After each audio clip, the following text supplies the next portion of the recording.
England దేశంలో doctor చదివాడు ఆయన. డాక్టర్ యవ్వనస్తుడు కుర్రోడు. డాక్టర్ చదవంగానే ఒక మంచి అమ్మాయిని చూసి పెళ్లి చేసేశారు. పెళ్ళి అవ్వగానే ఇంగ్లాండ్ దేశం నుంచి ఆఫ్రికా వెళ్తా అన్నాడు. రే, ఆఫ్రికా అంటే ఏమనుకున్నావు? అది ఏమన్నా స్విట్జర్లాండ్ అనుకున్నావా? సరదాగా పర్యాటకానికి వెళ్తానికి. దోమలంటే ఇలా కుడితే చచ్చిపోతావు, పర్లేదు, దేవుడు అక్కడికి వెళ్ళమన్నాడు, వెళ్ళిపోతానని వెళ్ళాడు.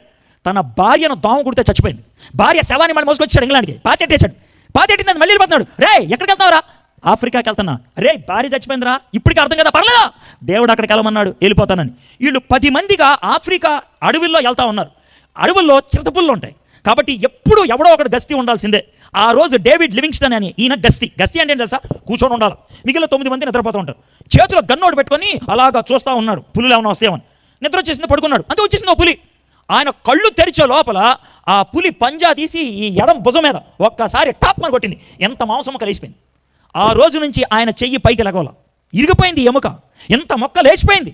అప్పుడు ఏమన్నా సరే, ఇప్పుడైనా వెనకరారా అన్న, రామ్ నేను ముందుకెళ్తా అన్నాడు. పాపం ఈ చేయలేదు, ఇలాగే వెళ్తా ఉన్నాడు. ఒకసారి తుమ్మ ముళ్ళు ఉన్నాయి, ఆ ముళ్ళు ఇలా అడ్డు తీసుకుంటూ వెళ్తున్నాడు అన్నాడు. పాపం ఏది మధ్యలోంచి వెళ్తా ఉంటే, ఇది పెద్ద తుమ్మ ముళ్ళు కొమ్మ అనుకోండి, ఆ కొమ్మని ఇలా వంచి ఇలా వెళ్ళాడు.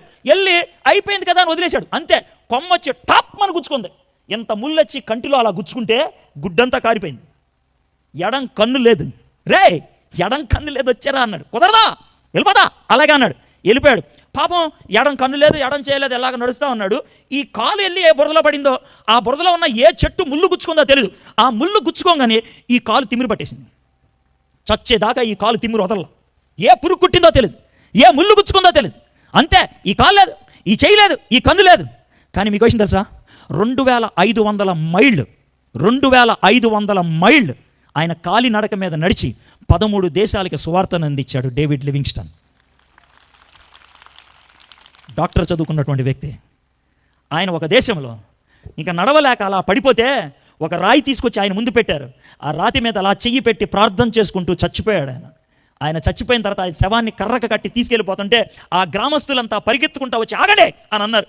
డేవిడ్ లివింగ్స్టన్ తన జీవితాన్ని మాకు దారగా పోశాడు, తన ప్రేమను మాకు చూపించాడు, తన హృదయాన్ని మాకు అర్పించాడు.